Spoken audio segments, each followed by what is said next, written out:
Pindonya itu pasal 1300, ini yang sudah muncul sekarang di media ya. Pasal 1365 KUH Perdata itu bisa menjadi dasar untuk melakukan langkah hukum dalam 3 bentuk.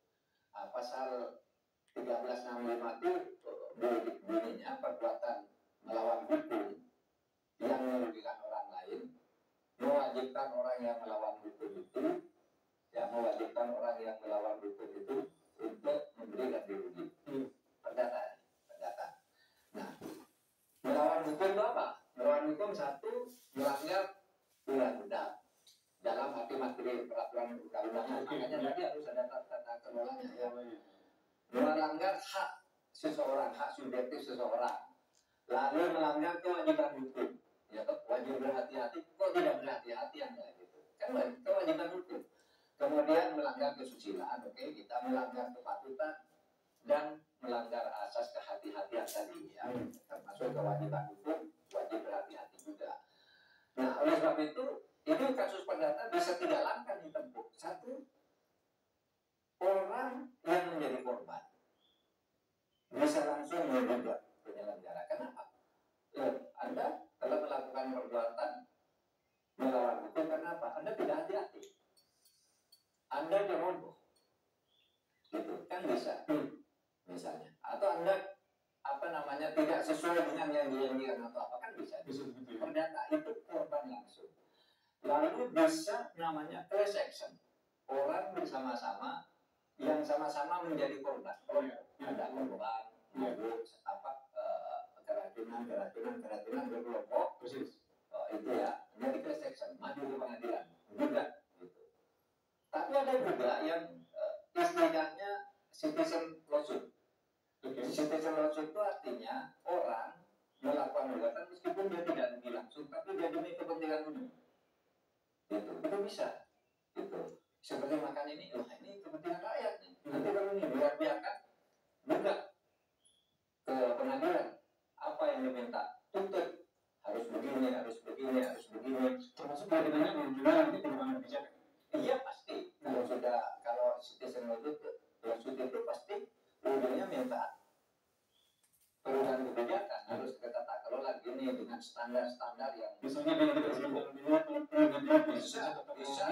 bisa begitu. Tergantung hakimnya nanti. Hakimnya akan mempertimbangkan apa ini diperbaiki sambil jalan dengan sebuah ketegasan dari pemerintah atau dihentikan dulu sampai pasti. Itu tergantung apa yang diminta ke pengadilan, kemudian bagaimana pertimbangan hakim nanti, gitu. Ya, tapi yang kita utamakan nih diperbaikilah dulu, tidak usah menggugat. Meskipun ya sekarang saya sudah banyak baca di media bahwa ada yang menggugat ya, itu tidak dilarang oleh hukum. Dan itu mungkin bentuk kepedulian terhadap sesama anak bangsa. Tapi misalnya Mahfud segera dilakukan perbaikan. Iya, segera dilakukan perbaikan. Tata kelolanya dibereskan. Iya, karena kita ibarat semeja yang lebar ini, program ini, lalu ada noda di sini sedikit gitu, itu segera diperbaiki hati-hati. Jangan sampai melebar, karena kalau dibiarkan nanti melebar terus nih. Oke, itu soal yang lagi. Selanjutnya Pak.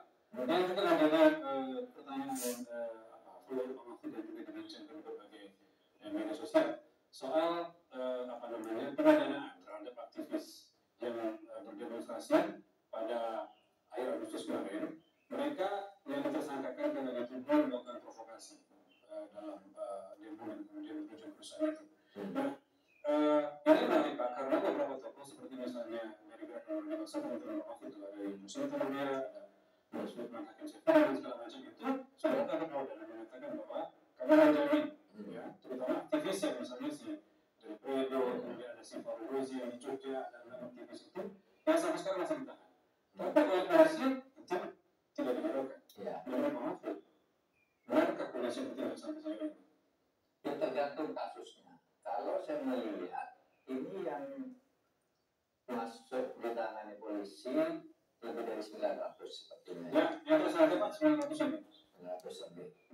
Menurut saya itu segera disisir lagi, diambil yang selektif. Dipilah. Yang mana yang benar-benar pidana, yang benar-benar menghasut, benar-benar memprovokasi, atau benar-benar karena mana saya hanya ikut demo biasa yang dijamin oleh undang-undang. Ada undang-undang bebas. Itu dia Pak. Kan artinya kan yang polisi masuk gitu ya. Tapi yang mengajak orang demo Pak, enggak. Kenapa? Karena bentuk dari demo yang diizinkan oleh undang-undang itu ada rapat, ada pertemuan umum, ada juga iya, rapat umum, unjuk rasa, demonstrasi, dan ini boleh di tempat-tempat umum gitu. Itu prinsipnya. Memang harus ada pemberitahuan itu sebelumnya ya. Nah itu yang kita dengar bahwa demo itu sudah diberitahu. Cuma soal jumlah itu kan manggil orang ke situ. Yang tidak boleh itu kalau membuat kerusakan dan melakukan provokasi. Itu sudah diatur dalam Undang-Undang Nomor 9 tahun 98. Jadi kebebasan untuk menyatakan pendapat di depan umum. Nah, kalau dulu di depan umum di zaman dulu itu kan orang berkumpul lalu berpidato di depan umumnya. Sekarang di depan umum berdasarkan putusan MK, umum itu bisa dianggap juga melalui itu gitu. Bisa saja ya. Yang melalui media sosial bisa. Iya bisa. Kalau itu ketika lewat media sosial dia melakukan provokasi, menghasut untuk merusak, maka itu bisa ditindak. Kalau tidak, ya tidak apa-apa, orang ngajak ketemu kan. Salah satu yang mau di situ. Saya aktivis lokal ini, Dempele Marhain. Itu menurut pengakuan dia hanya justru advokasi korban demonstrasi. Tapi kalau dituduh sebagai melakukan penghasut dan gimana? Kalau mengadvokasi betul, kita kan tidak tahu ya isinya itu ya. Isi maksudnya seperti apa yang ditangkap oleh polisi, kita lihat saja nanti. Kalau memang hanya mengadvokasi, memberitahu bahwa di sana terjadi sesuatu, Anda hati-hati, jangan ikut ke situ dan sebagainya gitu ya. Kalau dianggap menyebarkan berita, menurut saya tidak bisa ditahan gitu. Kecuali memang memprovokasi itu rumah itu sedang mau dibakar, kamu ikut ke situ, yuk kita ikut semua datang ke situ, nah itu sudah tidak boleh gitu. Kalau cuma memberitahu ada peristiwa ini, kita akan mengajukan ini ke situ, hati-hati kamu jangan di situ dan terjadi itu kan sebenarnya bisa dirasakan ya setiap kalimat dari medsos itu. Tapi mari kita lihat perkembangannya, karena menurut saya memang negara itu tidak boleh terjadi anarkis, ya kan? Kita kan ingin juga negara nyaman. Kalau ada orang yang provokasi dan menghasut itu untuk kerusuhan, ya biar ditangani oleh polisi secara proporsional sesuai hukum. Tapi kalau cuma orang pada saat yang sama kan kemerdekaan berekspresi itu juga harus jadi iya. Nah, Pak Mahfud melihat berarti apa pertimbangan polisi yang menahan sekian lama orang-orang ini gitu ya, kalau katanya dia tidak terbukti sebenarnya di bukan penghasutan. Satu bulan pidana Pak sekarang ini ya kan berlangsung pada tanggal 26 ya, kemudian tanggal 31 satu bulan ini apa namanya itu terjadi. Padahal Pak Mahfud selalu mengatakan polisi itu cepat kok, canggih banget ya. Gimana sih yang bisa jawab kita langkah polisi ini? Mungkin karena terlalu banyak, karena begini, kita mungkin ya selalu berpikir jangan terlalu gitu dong polisi, tapi juga dari pihak lain hati-hati, orang begitu tuh itu berbahaya kalau dilepas, mungkin ada pertimbangan begitu. Oleh sebab itu menurut saya harus cepat dan selektif. Kan orang sebenarnya bisa merasakan mana ini orang yang memang mau ngaco mau tidak, itu kan bisa dilihat dari perannya. Kalau itu medsos bisa dilihat dari narasi-narasi yang dipakainya gitu. Dan supaya ingat bahwa di dalam hukum pidana itu tidak boleh ada nyelip ditafsirkan ini artinya sama dengan ini. Tidak boleh. Dalam hukum pidana kalau ada nyelip kacau gitu. Jadi harus jelas yang dikatakan memprovokasi adalah ini. Yang dikatakan menghasut adalah ini. Jadi harus sama. Jangan kalau ditafsirkan sendiri, wah itu bahaya. Dalam hukum pidana tidak boleh. Dan kalaupun misalnya ada tindak pidana di situ, kan ada mekanisme semacam apa namanya proses hukum tetap berjalan, tapi akan dimasukkan dengan penahanan, kan ada mekanisme ada mekanisme itu. Iya, saya nggak tahu kenapa polisi malah mau menahan orang di satu tempat tidak ditangguhkan saja. Karena proses hukum tetap jalan. Saya dengar ada yang mau memberi jaminan. Proses Artinya dengan penangguhan itu ya silakan aja kan ada ukuran sesuatu yang harus ditahan betul itu tahu apa kan gitu kan. Kalau ini kan ya paling ancamannya apa penghasutan gitu yang menyebabkan sesuatu yang kalau penghasutan betul terbukti gitu kan harus dilihat dari latar belakangnya. Itu yang memang harus ditahan. Kalau itu ancamannya lebih dari 5 tahun, ancaman hukuman lebih dari 5 tahun. Tapi kalau sebagai iya dianggap apa perbuatan tidak menyenangkan atau apa yang kecil-kecil gitu kan harus dilepas kalau tidak ini. Tapi kita lihatlah memang mungkin ada dilemanya. Saya tidak tahu apakah seumpama kita yang jadi polisi harus melepas itu atau harus menahan, kan kita harus melihat ininya. Tapi harus ada kearifan menurut saya. Harus ada kearifan. Harus ada kearifan. Gitu. Nah, kearifan itu Pak. Jadi juga mengenai karena beberapa barang yang disita oleh polisi kaitannya dengan aktivitas para aktivis itu seperti buku misalnya Pak. Ini saya pegang bukunya salah satu. Bukunya kan buku sahabatnya pengarangnya ini Frans Marcus Sosena, sahabatnya Pak Mahfud. Karena tidak dijadikan sebagai bahan sitaan oleh polisi. Bagaimana? Apakah mungkin ada standar-standar regulasi? Ya gini, saya kembali ke ini. Larangan tentang marxisme. Oke, gimana? Larangan tentang marxisme itu diatur di dalam TAP MPRS nomor 25 tahun 66. Iya. Itu dilarang mengembangkan ajaran marxisme, leninisme dan komunisme. Nah,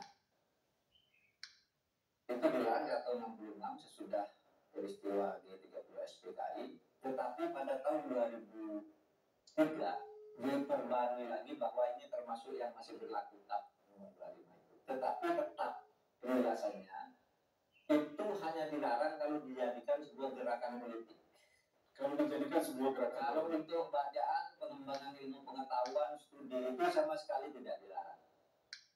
Karena kalau ingin mengembangkan pengetahuan, mendalami berbagai isme di dunia lalu dilarang, itu menyebabkan kita sebagai bangsa bodoh. Orang itu menjadi pintar kan kalau banyak baca, masa ini dilarang. Nah, oleh sebab itu, kalau bukan untuk gerakan politik, misalnya mau mendirikan lagi PKI yang berdasarkan komunisme itu baru dilarang. Kalau coba orang baca komunisme kan sama baca dengan Islamisme, baca sosialisme, baca kapitalisme itu kan netral saja. Tinggal mau dipakai apa enggak. Nah kalau dipakai lalu dijadikan sebuah gerakan karena yang sudah merupakan organisasi terlarang misalnya, baru tidak boleh. Kalau baca ya boleh aja. Dan banyak dulu bukunya Pramudia juga ya. Iya Pak, jadi salah dua itu ya kita miliki Pak. Ini salah satu apa namanya opsi di studio. Satu lagi permodalan itu anak semua bangsa. Ini saya tunjukin Pak. Kita punya buku. Ini ada di sini. Ini selain sebagai props. Ini ya Pak. Ya. Ini anak semua bangsa. Oh ya, di rumah bangsa. Ini juga disita oleh polisi kemarin. Bacaan teman-teman kita di sini. Ini udah banyak loh, banyak orang dijual bebas di mana-mana. Saya ingin mengingatkan, ada larangan hukum bagi pejabat itu untuk merampas dan menyita buku apapun. Oh ada? Aturannya? Tanpa putusan pengadilan atau tanpa izin ketua pengadilan bisa. Jadi bisa keliru dengan polisi ya kalau melakukan itu. Salah, bukan keliru. Salah. Kalau keliru mungkin bisa dimarahin karena panik. Tapi itu salah karena gini, dulu memang ada undang-undang pada tahun 63 itu memberi undang-undang tentang kejaksaan. Tahun 63 itu memang memberi wewenang kepada kejaksaan untuk menyita buku-buku yang dianggap membahayakan negara. Nah, tetapi kemudian itu masuk di dalam undang-undang kejaksaan tahun 2004 ya. Yang kemudian itu diuji. Jadi di awal reformasi itu kan kemudian orang baca buku bebas, gitu ya. Apapun lah zaman reformasi itu. Nah, tetapi sekali Kejaksaan Agung itu masih sering menyita buku sehingga undang-undang kejaksaan pada waktu itu Undang-Undang Nomor 16 Tahun 2004 diuji oleh masyarakat ke Mahkamah Konstitusi, terutama terkait dengan pasal 23 ayat 3 yang menyatakan kejaksaan itu boleh menyita barang-barang cetakan itu pada waktu itu. Nah, oleh kemudian di zaman Pak Jibri tahun 2007 dengan putusan nomor 20 tahun 2007 itu dinyatakan pasal itu inkonstitusional dan kejaksaan atau siapapun tidak boleh merampas atau menyita buku tanpa putusan pengadilan atau tanpa izin ketua pengadilan. Jadi kalau memang mendadak sekali, kan minta dulu izin pengadilan. Saya mau menyita buku ini bahaya.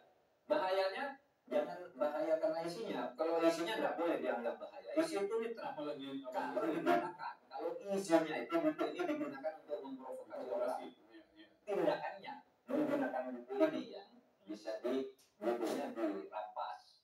Kalau enggak, kalau tidak ada kaitannya kayak gini kan nggak ada kaitannya aja dengan gerakan kemarin. Orang punya buku ini kebetulan ikut demo lalu dia akan melanggar hukum, nggak boleh kan? Kalau gitu apa pendapat Pak Mahfud dengan polisi kemarin dengan itu? Tidak boleh, salah. Maka saya katakan tadi salah. Kita buku begitu melanggar undang-undang dan melanggar putusan MK. Nah di zaman saya, Pak Rizal, ada lagi karena masih banyak terjadi perampasan buku, gambar-gambar dan sebagainya. Lalu kemudian di zaman saya itu ada lagi keputusan Jaksa Agung nomor 142 tahun 2009 yaitu mengizinkan perampasan ini, perampasan buku ini. Dasarnya Undang-Undang nomor 4 PNPS tahun 63 itu masih dipakai lagi untuk nyita, itu surat penyitaan itu padahal sudah dibatalkan kan oleh MK. Lalu Undang-Undang nomor 5 tahun 69 itu adalah semua perpres yang dibuat di zaman Bung Karno itu dinyatakan berlaku kembali kecuali ini kan dinyatakan berlaku sehingga dipakai. Tapi ingat zaman reformasi sudah tidak boleh, maka MK sudah menyatakan tidak boleh. Sehingga di zaman saya muncul lagi 3 gugatan terhadap keputusan Jaksa Agung nomor 142. Begitu ya? Iya. Jaksa Agung mengeluarkan keputusan 142 tahun 2009 diuji lagi ke tempat saya menguji tiga pihak sehingga nomor kemudiannya ada nomor 6, nomor 13, nomor 20 dan diputus dalam satu putusan di tahun 2010. Jangan waktu menjadi ketua Saya ngetok, saya masih ingat ini perdebatannya ramai dengan jaksa, tapi kemudian diputus tetap kejaksaan atau polisi atau siapapun tidak boleh merampas buku seseorang atau barang cetakan seseorang yang kecuali jelas-jelas sedang menjadi alat bukti tindak pidana gitu ya, sebagai alat buktinya ya, bukan isinya ya. Iya kan, misalnya orang mukul orang dengan buku sampai benda, nah ini buku itu alat bukti kan gitu. Nah kalau isinya tidak boleh dirampas hanya karena isinya, tapi penggunaannya gitu. Nah tidak boleh, sehingga apapun isinya buku itu tidak boleh dirampas.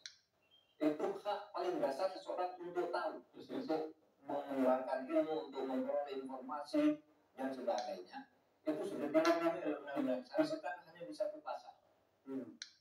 Jadi dilarang tanpa izin pengadilan langsung merampas buku. Jadi salah perampasan buku itu harus segera dikembalikan kalau masih ada. Saya dengar Pak, ini kan kita rekaman pagi. Katanya tanggal 30 September ini Polda Jawa Timur akan mengembalikan. Mudah-mudahan itu betul dikembalikan. Iya harus dong. Kalau tidak melanggar hukum.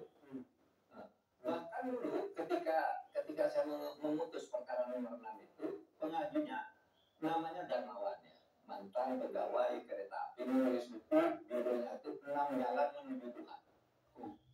Ini yang disita oleh kejaksaan berdasar keputusan jaksa. Iya. 5 buku termasuk ini satu. Tahu nggak isi buku ini? Isinya minta maaf penghinaan terhadap semua agama. Tapi saya nyatakan kejaksaan salah kalau merampas ini. Wah, orangnya kan di berbagai diskusi. Meskipun isinya penghinaan. Iya, nggak boleh. Nanti penghinaannya juga diadili sendiri, bukan dirampas bukunya. Orangnya, iya. Baru nanti kalau pengadilan nyatakan buku ini dilarang, baru bisa diambil. Sebelum itu tidak boleh. Bukan putusan pengadilan. Iya, ya dulu kan Pak Darmawan ini bicara tentang jelek-jeleknya Islam itu. Ini sudah disetujui oleh MKD benar. Saya bilang tidak pernah menyetujui isinya, tidak menyetujui perampasan bukunya. Isinya bawa ke pengadilan aja bisa, orang mungkin melakukan penundaan bisa. Gitu. Nah, maksud saya perampasan buku tidak boleh. Ya. Dan orang mungkin melihat ini kan kaitannya bisa dengan apa? Mendegradasi kualitas demokrasi kita, kebebasan berekspresi, kebebasan mendapatkan apa namanya berpendapat, informasi kan gitu. Ya, betul. Jadi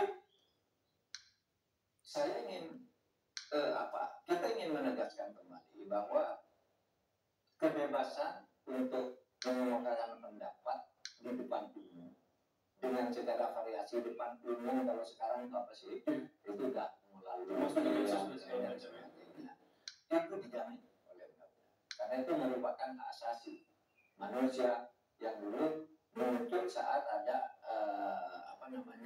ICCPR, International Covenant on Civil and Political Rights, itu yang kemudian diratifikasi di Indonesia. Itu hak yang paling dasar. Jadi ya biar aja, yang penting aturannya begini, tempat umum boleh, bentuknya rapat umum, demonstrasi, dan macam-macam lah. Tapi harus memberitahu, kan gitu kan. Tidak minta izin, itu salah. Sering sekali sekarang ini orang mengadakan acara gitu, sudah memberitahu, tapi sampai saat-saat terakhir masih tidak boleh. Katanya izinnya belum keluar. Itu terutama pertunjukan seni yang agak kritis waktu itu. Nah, ada di dalam undang-undang itu. Pemberitahuan iya. Sudah diberitahu, tugas polisi itu mengawasi agar aman. Bukan dari melarang sebelum berlangsung, izinnya tidak dikeluarkan. Orang kadang-kadang mau bikin pertunjukan, mau jual tiket, izinnya katanya oleh polisi belum keluar. Gitu. Nanti izinnya dikeluarkan pada nanti malam pertunjukan, pagi baru dikeluarkan izinnya tiket. Seharusnya seminggu sebelumnya kan bisa dijual habis. Gitu. Nah kadang-kadang itu mengganggu. Pak, saya mau menanyakan, aku tadi mengenai soal kebebasan berekspresi ini yang juga kaitannya dengan demokrasi kita. Ini juga agak mirip-mirip nih Pak. Sepekan terakhir itu agak ramai 3-4 hari terakhir ini ketika seorang wartawan Pak, ya, yang bertanya kepada Presiden Prabowo sepulang dari kunjungannya, bertanya tentang Ilmedi. Ya. Lalu kemudian birokrat dan media merasa itu tidak pantas mereka lakukan. Pertama itu kan, lalu adikar pendapatan dasarnya itu diambil oleh birokrat dan media istana Presiden. Kemudian juga Pak Dewan Pers mempertanyakan, ikatan jurnalis tidak bisa mempertanyakan dan segala macam. Pak Mahfud mengatakan apa respon Mahfud? Saya juga mempertanyakan dan gembira ketika Dewan Pers Pak Komarudin Hidayat itu bersuara bahwa itu tidak benar lah intinya. Karena saya juga mempertanyakan bagaimana seseorang bertanya kepada Presiden dengan sopan dan Presiden menjawab dengan sopan kan? Presiden menjawabnya sopan.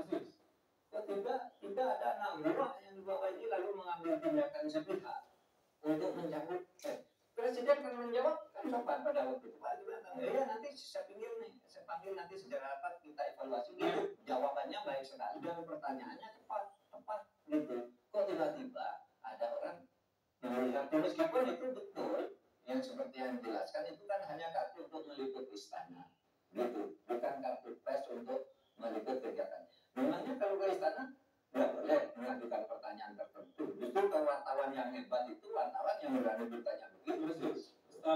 Penyelenggara media itu datang ke kantor CNN Indonesia Pak, membantah, mencari gitu. Tapi lalu cepat direspon Pak. Besoknya deputi pers dan media meminta maaf, memberi klarifikasi kepada teman-teman. Pemirsa, kita sudah menyaksikan. Ini sudah mau habis juga 42 menit 50 detik. Baru 9 jam yang lalu. Bereskan tata kelola, izin mematikan. Iya. Baik, saudara-saudara, kita merasakan dicerahkan oleh Opung Mahfud MD, oleh Mbah. Mengapa demikian Bapak Ibu? Karena kita menjadi terang benderang jelas di mana kita berada, mau kemana kita, dalam situasi mekanisme bagaimana kita sekarang. di dalam siaran yang sangat baik dari channel Mahfud MD, dan ini juga dari siaran kita langsung. Ada penanggung jawab, ada undang-undang ITE yang memang menjadi acuan, bahkan undang-undang pers, sehingga kita ada pada rel yang benar, rel yang kita pahami kekuatannya, rel yang mengantarkan kita ke tujuan.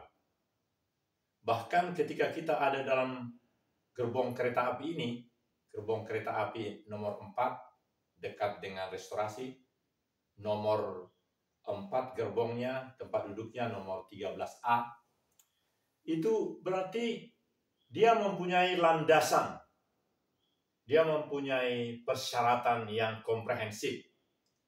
Mengapa dia ada di situ? Dan itu minta maaf lari kepada kereta api sehingga kita makin jelas. Dan sekarang saya lihat sang kondektur tugasnya adalah memastikan, nah ini sudah terinci betul, bahwa tempat duduk gerbong 4 nomor 13A ditempati oleh orang yang benar. Nah, luar biasa. Kenapa saya katakan orang yang benar? Karena kereta api sudah memiliki nomor induk kependudukan dari setiap orang yang ada di kereta api itu. Bahkan tanpa KTP, tanpa nomor induk kependudukan, tidak bisa orang itu membeli tiket. Jadi, mari kita lihat bagaimana sekarang KAI, Kereta Api Indonesia, sudah memberi suri tauladan, memberi contoh yang benar. Soal yang benar itu tidak bisa dilakukan oleh sistem yang ada pada pelayanan publik itu. Itu beda lagi. Minta maaf karena tongkatnya tidak ada, jadi ini dia. Iya, oke. Ya, mudah-mudahan tidak jatuh lagi. Iya. Dan ini bisa kita bikin sedemikian. Iya. Karena dia jatuh ke depan, ya bisa begini. Iya, oke. Iya. Mudah-mudahan tidak jatuh lagi. Ya. Nah, seperti ini juga. Ada kamera 2, ini recording, landscape, ini juga landscape tapi live. Dan posisi ini, kamera ini, belum pasti. Nah, ini menjelaskan bagaimana kita hidup bermasyarakat bernegara. Kalau kamera ini, recording system di studio kami, ini kokoh, cukup dengan tongkat yang harganya 40.000 itu.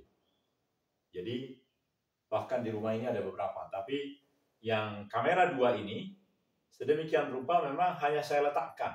Bahkan ini selfie, kamera bukan ke depan tapi ke belakang.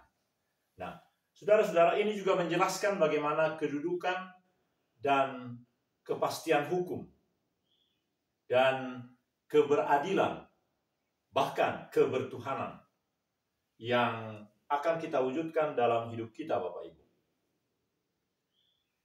Saya dengan pakaian yang sedemikian rupa menjadi sangat jelas, menjadi boleh dikatakan memberikan suatu pesan.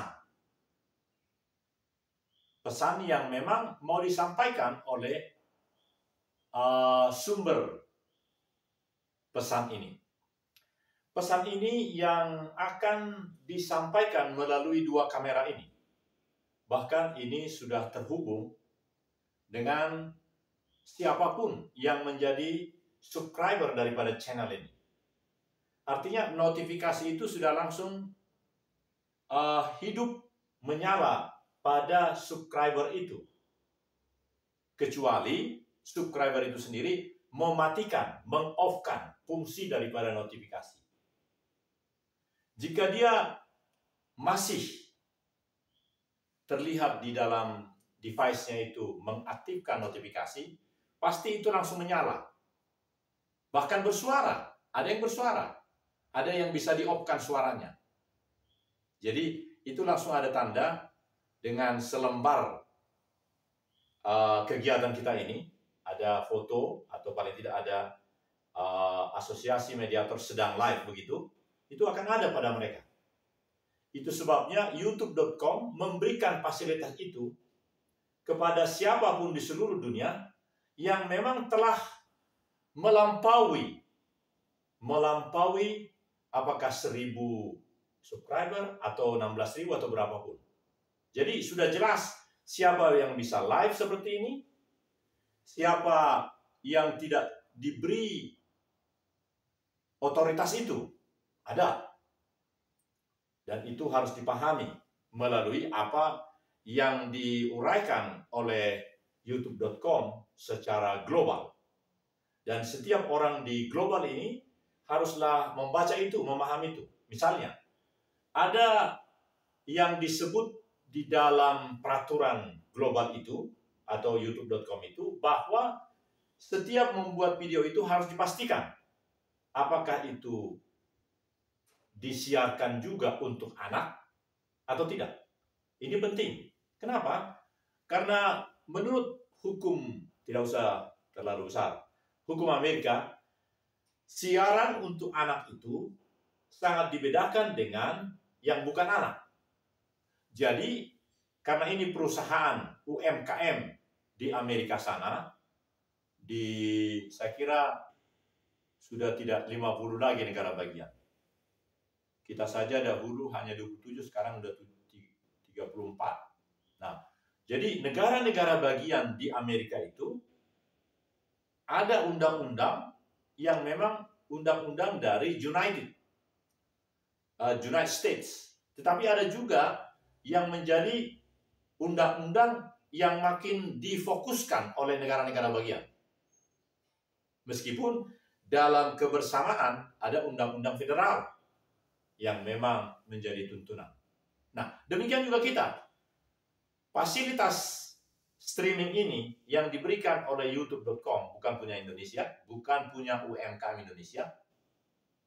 Nah, tentu ini akan menjadi bagian yang mewarnai siaran ini bila ini di California, bila ini di dunia bagian lain. Jadi, bagaimana cara berjalan dengan baik, tentu kita pahami apa undang-undang negara itu. Amerika misalnya. Tentu Amerika juga niscaya memahami undang-undang kita. Jadi pernah suatu ketika saya katakan, tentu dalam komunikasi yang benar sesuai dengan ketentuan mereka, bahwa saya tidak bersalah melakukan latihan-latihan ala militer di kolam renang di Indonesia. Mereka minta maaf. Mereka minta maaf atas kebijakan yang mereka lakukan, tetapi berbeda dengan kebijakan yang saya lakukan sebagai individu yang memang menyelenggarakan produksi ini. Siapa mereka? Mereka melarang-larang seorang the expertise of the national resilience untuk memberikan support kepada anak-anak umur 5 tahun, 6 tahun ini di kolam renang, sehingga misalnya mereka mengerti bagaimana menjadi seorang prajurit itu, prajurit Indonesia. Bahkan boleh juga saya menjelaskan prajurit Amerika. Nah, saudara-saudara, hal-hal seperti ini harus menjadi milik kita di hari-hari ini. Mahfud MD yang dahulu Menko Polhukam, bahkan yang menjadi calon pasangan pres-wapres ketika yang lalu, yang terakhir ini. Dan dia terus menjelaskan sesuai dengan kapasitasnya kepada publik yang kadang kita boleh katakan seperti mengkacaukan dari satu pandangan, dari beberapa pandangan. Misalnya, kalau orang itu mempunyai pemahaman bahwa apa yang dilakukan polisi sudah benar, dan dia menjelaskan di channelnya tentang yang benar adalah begini, bukan yang dilakukan polisi sekarang, apakah kita harus langsung masuk penjarakan seorang Mahfud MD? Tidak. Jadi, mari kita bekerja, berkontribusi yang lebih benar dari yang benar.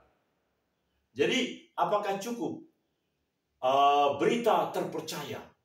Benar. yang terpercaya, tetapi harus lebih benar dari yang benar. Jadi seperti tadi, menyita buku-buku tertentu. Menjadi jelas, tidak boleh siapapun merampas buku orang lain. Itu sekarang yang berlaku. Di mana itu? Kita cari pasalnya di mana. Sehingga ketika orang itu merampas, haruslah menunjukkan ini izin dari ketua pengadilan untuk merampas buku itu. Nah, luar biasa kan? Itu yang benar. Jadi orang itu pun bukan terpaksa dia menyerahkan bukunya. Dengan kesadaran yang tinggi bahwa buku ini memang akan dijadikan bukti di dalam hal tertentu. Dan dia tidak boleh melakukannya sewenang-wenang. Diskresi kepolisian itu harus tunduk juga kepada undang-undang konstitusi. Bahkan diskresi kepolisian itu atau siapapun harus tunduk kepada apa? Hati, jiwa, roh, perasaan, kepribadian bangsa Indonesia. Mandatori kebertuhanan. Itu saudara-saudara. Jadi mari kita makin menyadari penuh di mana kita berada sekarang dan akan kemana tujuan kita. Dalam siaran kita yang pertama hari ini, karena saya akan menunjukkan dan sudah ada 6 izin. Sebenarnya bukan hanya izin. Namanya surat keputusan Ketua Pengadilan Negeri jurisdiksi tertentu kepada mediator tertentu. Jadi namanya penetapan untuk menjadi mediator non-hakim pada pengadilan tersebut dan jurisdiksinya. Sudah demikian sekarang. Meskipun Undang-Undang Mediasi Nasional Republik Indonesia belum ada. Sama seperti suasana sebelum tahun 2008 ketika belum ada Undang-Undang Advokat. Undang-Undang Advokat, saya masih ingat tahun 2008 di bulan April semuanya berpikir advokat itu diperlukan. Semuanya memberikan masukan sehingga dimasukkan di dalam lembaran negara, diundangkan Undang-Undang Advokat di bulan April tahun 2008. Saudara-saudara, negara kita saat ini sangat membutuhkan Undang-Undang Republik Indonesia tentang mediasi. Oleh karena itu, kami dalam kelompok kecil yang sudah menyelesaikan sertifikasi, ini dia, jadi Asosiasi Mediator Bhinneka Tunggal Ika Tanhana Dharma Mangrua Nusantara. Inilah yang kami rasakan sangat diperlukan dalam kehidupan negara kita saat ini. Sebagaimana yang disampaikan oleh Mahfud MD tadi. Jadi mesti ada, nomor yang memang menjadi sangat penting bagi kita, ini dia. Daily 24 hours. Ini adalah nomor-nomor yang ada pada tim kami yang memang akan memediasi, menjadi fasilitator secara gratis. Karena ini adalah pelayanan publik dan memang demikian tujuan daripada kelompok ini, memediasi seluruh strata kehidupan tanpa dibayar. Kami memberikan jasa pelayanan profesional paripurna karena kami adalah orang-orang yang seperti ini, yaitu LP Sibun P2B2, layanan publik cipta video budaya Nusantara. Ini budaya yang kita lakukan, budaya Nusantara profesional paripurna bebas bayar. Jadi kita memerlukan pribadi, mekanisme, tata kelola yang memang membuat kita menjadi makin bangga, menghalau, mengesampingkan segala pikiran-pikiran yang menuju kepada negatif, yang destruktif dalam kehidupan bernegara, berbangsa, bermasyarakat. Kami memilih nama Bhinneka Tunggal Ika, Tanhana Dharma Mangrua Nusantara.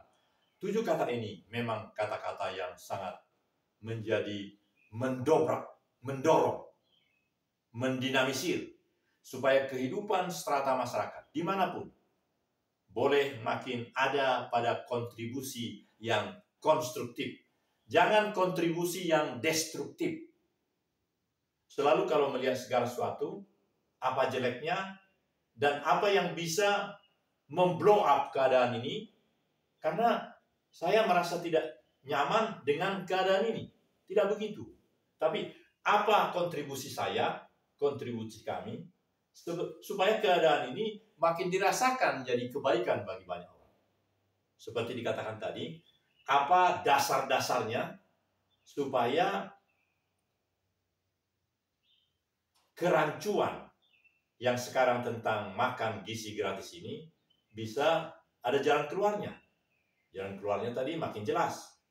Jadi mesti disampaikan secara publik apa yang menyatakan, tentu uraian dari undang-undang peraturan, kepada siapa kita harus pergi apabila terjadi seperti ini. 1.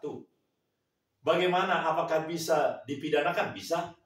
Jadi ini juga membuat semua orang yang ada di dalam tataran tata kelola makanan itu benar-benar dia terpanggil, ada passion. Bukan sekedar dia sudah memberikan modalnya 300 juta di dalam sistem ini, karena saya dengar tidak seluruhnya bisa memakai yang 1 triliun itu. Tapi dia harus mendahulukan. Berarti dia memang tidak seluruhnya dia menjadi LP Sibun P2B2, memberikan free of charge, tidak. Tapi dia memberikan 300 juta dengan harapan setiap bulan dia dapat fee-nya. Bukan fee-nya saya rasa, bunganya. Saudara-saudara, ini juga sangat menarik. Di berbagai media, di berbagai device yang ada di HP kita ini. Seperti hari ini misalnya. Hari ini saya menjadi sangat rapi begini karena hari ini harus lapor kepada sistem supaya gaji itu lancar. Gaji di bulan Oktober ini. Jadi tanggal 1 langsung lapor melalui sistem. Jadi kalau melalui sistem rapi seperti ini, tentu beda lah nanti perlakuan dari yang mengelola tata kelola gaji. Bahkan mungkin dijadikan contoh. Yang melapor tanggal 1 Oktober, sekian ratus ribu. Nah ini contohnya gitu. Jadi kita harus ada contoh. Harus ada model. Jadi yang ini model menurut kami. Dia tidak terpilih menjadi menteri sekarang. Tapi dia melebihi menteri ada di sini. Dia melebihi siapapun yang memahami tentang keahlian, keterampilan yang memang selayaknya dimiliki oleh seorang profesor di bidang keahlian Pak Mahfud MD. Sehingga kita bersyukur betul. Saya menganjurkan kepada kita semua, termasuk channel ini. Ada 3 paling tidak channel yang memang menjadi sangat spektakuler seperti Pak Mahfud itu. Kami baru 16.000 sekian. Pak Mahfud jutaan saya rasa. Itu langsung dilakukan apa? Dilakukan subscribe. Sehingga seperti ini, tidak ada iklan, benar-benar kita boleh menikmati apa yang memang kita perlu. Baik, saudara-saudara, sambil kita akan mengakhiri program ini, kita lihat lagi sebentar, mungkin Pak Mahfud dulu, kita lihat.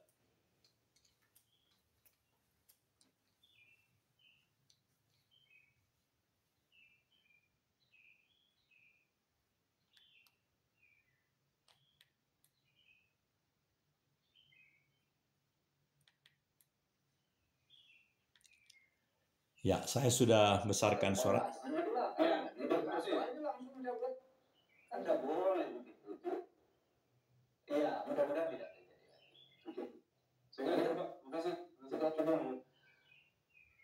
Sekian dulu ya untuk edisi minggu ini. Kita akan bertemu lagi di Terus Terang pekan depan. Teruslah berkontribusi positif. Jangan pernah lelah mencintai Indonesia. Bahwa jika ada ketidakadilan, kita akan memperbaikinya. Selesai. Ya, jika ada ketidakadilan, mari kita memperbaikinya. jika ada hal-hal yang spektakuler kontributif bagi pembangunan bangsa menuju Indonesia maju. Diperbaiki dengan cara apa? Diperbaiki dengan cara memahami apa yang unik tadi, yang spektakuler itu. Jangan malah dihina, dihujat, tidak. Tapi kita buka hati, kita pahami. Seperti kita memahami bagaimana gaya Mahfud MD, Opung ini, menjelaskan. Tentu dia dengan garanya sendiri. Dia punya channelnya, tapi dia pakai Rizal untuk menuntun dia sampai kepada tujuan. Saudara-saudara, kita sekarang ada pada negeri yang makin maju. Negeri yang membuat kita makin boleh berkontribusi secara spektakuler, secara sangat marvelous. Dignity-nya boleh semakin cemerlang. Pagi ini tanggal 1 Oktober. Tanggal 30 kemarin setengah tiang. 1 Oktober, apakah langsung dinaikkan tiang penuh? Nah, itu perlu. Jangan pula tetap setengah tiang. Saya lupa apakah setengah tiang itu sampai kapan. Kalau 1 Oktobernya, seingat saya 1 Oktober itu hari apa ya? Nah, kemarin setengah tiang. Nah, jadi mari kita dengar-dengaran dengan siapapun, terutama yang seperti ini. Hanya sedikit, hanya mungkin 200 yang pernah bertugas sebagai Menko Polhukam. Jadi kita harus dengar dia. Dan itu membuat dia hidup. Bisa terjadi sesuatu yang destruktif. Bukan yang spektakuler. Langsung sedemikian rupa dia ditahan. Bisa jadi. Tapi itu akan mengarah kepada apa? Kebenaran yang lebih benar dari yang benar. Akan nyata melalui peristiwa itu. Jadi setiap kelompok, setiap orang harus memakai dia punya pikiran, hati, perasaan, roh, dan jiwa. Serta kepribadian bangsa Indonesia mandatori kebertuhanan. Itu saudara-saudara. Jadi mari kita bukan hanya memperbaiki, tapi membuka hati. Memasukkan ke dalam diri kita, ke batin kita. Mau merasakan bagaimana perkembangan-perkembangan ini. Dan tentu perkembangan yang menuju ke komprehensivitas dari pemahaman hukum. Implementasinya. Saya ingat dulu ada seseorang atas nama undang-undang. Lalu semuanya ditangkapi. Saya rasa itu benar karena itu diskresinya.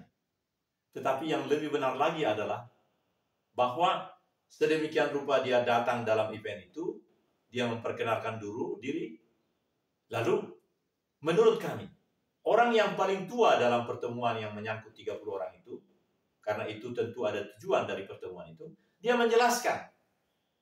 Jadi tidak sekonyong-konyong, polisi itu dengan timnya katakan 12 orang, langsung mengikat semua orang itu. Tidak. Nah, benarkah yang saya katakan ini? Jadi harus terang benderang juga dijelaskan, misalnya bahwa dia boleh menyita buku-buku itu, langsung dijelaskan ini izinnya. Atau paling tidak atas nama diskresi kepolisian, atas nama undang-undang, kami datang di sini untuk melakukan ini. Dan dia menjelaskan, memahamkan, ada semacam tanya jawab. Karena belum tentu 30 orang yang hadir itu langsung melawan, memberontak, mengusir polisi itu. Karena dia pun hadir di situ adalah sebagai humanity, sebagai manusia. Bukan sebagai robot. Nah, tentang robot, ya ada robot polisi memang. Bahkan ada patung polisi yang sangat disegani oleh anak-anak di pinggir jalan. Saudara-saudara, itulah siaran hari ini. Dan kami dari Asosiasi Mediator Bhinneka Tunggal Ika Tanhana Dharma Mangrua Nusantara Ambintu Ikan Dharma semakin yakin bahwa langkah kita semakin benar, semakin memiliki daya kontributif, daya dan kemampuan untuk menjadi berkah, untuk menjadi keberkahan bagi semua penonton yang 16.000 sekian itu, dan juga setiap orang yang mau untuk menyampaikan ini juga lebih luas, karena kita adalah tidak harus minta izin seperti tadi. Jadi jangan keliru, suatu pertemuan publik yang direncanakan sekian lama, bahkan 1 minggu sebelumnya sudah diberitahukan kepada kepolisian. Ternyata 2 jam sebelum acara justru dibatalkan. Karena apa? Polisi datang untuk membubarkan. Tidak demikian. Justru polisi itu sebagai pelayan masyarakat, dia berupaya untuk melakukan tugasnya. Apakah itu setelah dia tahu rundown-nya dan kemudian ada dana operasional baru dia datang? Nah, ini juga yang perlu kita bicarakan. Pengalaman kami biasa seperti itu. Jadi rundown-nya ini, lalu ada amplopnya. Bahkan sudah jelas, 12 orang anggota, 1 komandan, ini komandan. Saudara-saudara, mari kita makin berubah menjadi apa? Menjadi lebih baik. Indonesia maju berarti ada pergeseran, ada kemajuan. Kalau Indonesia maju, tidak ada perubahan, berarti bukan Indonesia maju. Indonesia status quo.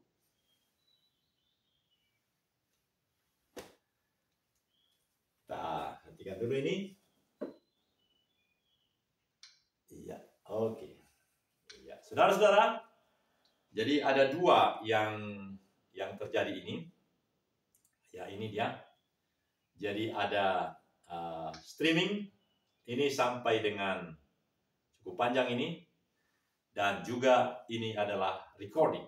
Kita tahu persis bahwa peluang-peluang itu sedemikian rupa menjadi peluang yang amat meaningful of life, sehingga untuk suatu hal yang lebih intens menyampaikan nilainya itu boleh rekaman seperti ini, dan juga boleh diedit. Kalau ini tidak diedit, ini streaming. Nah, tetapi kami sekarang hanya menjadi sangat suka melakukan yang seperti ini, tidak diedit, tetap juga langsung jadi, untuk menyatakan kepada dunia bahwa kami tidak mengedit. Kami memberikan apa adanya.